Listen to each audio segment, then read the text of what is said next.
آپ لوگ گناہ کریں گے، آپ سے غلطیاں ہوں گی، لیکن ان پہ ندامت کا اظہار کریں۔ اللہ رب العزت کی ذات کو شرمندہ ہونے والے لوگ بڑے ہی پسند ہیں۔ وہ کہتا ہے مجھے پتا ہے تم گناہ کرو گے، کل یا عبادی الذین اسرفوا علی انفسہم، تم لوگ بڑے ظلم کرو گے اپنی جانوں پہ، بڑے گناہ کرو گے، بڑی لمبی لمبی لسٹیں بناؤ گے، لیکن ایک بات یاد رکھنا، ایک ظلم نہ کرنا اپنی ذات پہ۔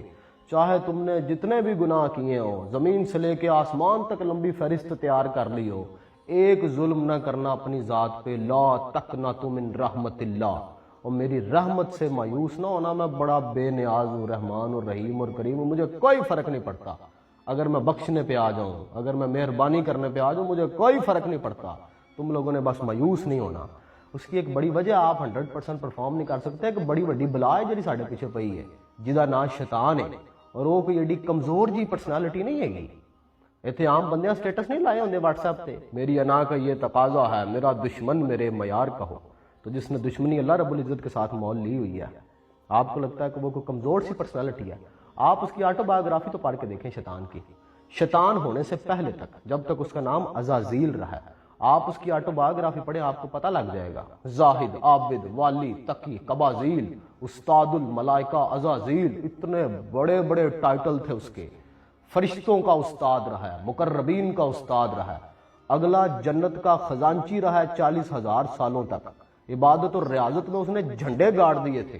آسمانی مخلوق کے لیے وہ ایک قابل رشک پرسنالٹی رہا ہے، بڑی ایکسیس تھی اس کی کائنات میں، کائنات کی انفارمیشن پہ اس کی بڑی ایکسیس تھی، اور بڑا ایک خوبصورت ریلیشن رہا اس کا اللہ رب العزت کی ذات کے ساتھ۔ وہ تو پھر انہیں مت بج گئی، وہ لئیس ہوا، ابلیس ہوا، لعین ہوا، شیطان ہوا، سارا کچھ اس کے ساتھ ہو گیا۔ اللہ رب العزت کی ذات کے سامنے اس نے چیلنج کر دیا، اس نے کہا میں نہیں مانتا آپ کے اس فیصلے کو۔ تکبر کیا، کہتا میں نہیں مانتا۔ قربان جاؤں اللہ رب العزت کی ذات پہ کتنی اعلیٰ ظرف ہے، اس گستاخی کے اوپر بھی اسے فوراً سزا نہیں دی، چاہتے تو صفحہ ہستی سے اس کا نام و نشان مٹا کے رکھ دیتے، مہلت دے دی، کہا جا اپنی آئیڈیالوجی پہ لوگوں کو قائل کر سکتا ہے تو قائل کر لے۔ اس نے کہا اے میرے رب مجھے ایکسیس دے۔ کہا کیسی ایکسیس چاہیے؟ کہا قیامت تک کی زندگی، کہا دے دی۔ کہا میری اولاد کثرت سے ہو، کہا دے دی۔ کہا میں جس کی شکل میں چاہوں آ سکوں، کہا دے دی، تھوڑی سی ایکسیپشن اس کے اندر رکھی۔ پھر کہا مجھے فلاں ایکسیس چاہیے، فلاں ایکسیس چاہیے، اللہ نے کہا ایکسیس دے دی۔ جب اس نے کہا نا ٹھیک ہے، اللہ نے کہا چل تھوڑی سی بونس میں تجھے اور ایکسیس بھی دیتا ہوں، یہ تجھے نظر آئیں گے، تو انہیں نظر نہیں آ سکے گا، ان کے مال میں تیرا حصہ ہوگا، تیرے مال میں ان کا کوئی حصہ نہیں ہوگا۔ میں تجھے ایکسیس دیتا ہوں ان کے دل تک، ان کی دماغ تک، ان کے خون کی رگوں تک ایکسیس دیتا ہوں۔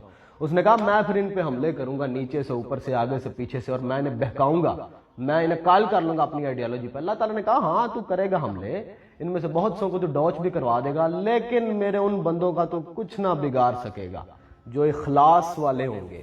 پھر دیکھیں نا اللہ کے بندوں نے کیسی کیسی پرفارمنس دی ہے۔ اخلاص بیسیکلی ایک کیفیت کا نام ہے، جب وہ کیفیت طاری ہوتی ہے تو بندہ مضبوط ہو جاتا ہے۔ اللہ کے نیک بندے تو ہر وقت اسی کیفیت میں ہوتے ہیں۔ اسی مارے بندے ہیں، کمزور لوگ ہیں، گنہگار ہیں، ساڑھے تے بھی وہ کیفیت طاری ہوتی ہے، لیکن کدی کدی 1 منٹ واسطے، 2 منٹ واسطے جدو کیفیت طاری ہوئے نا، تو اللہ رب العزت سے دعا کرنی چاہیے کہ بندہ اس کیفیت کے اندر پھر پرفارم کر دے، اس کی دعا کرنی چاہیے۔ کبھی کبھی طاری ہوتی ہے۔ بڑے دن پہلے نا میں رات کو موبائل چلا رہا تھا، میں 5-6 گھنٹے موبائل چلایا لگاتار،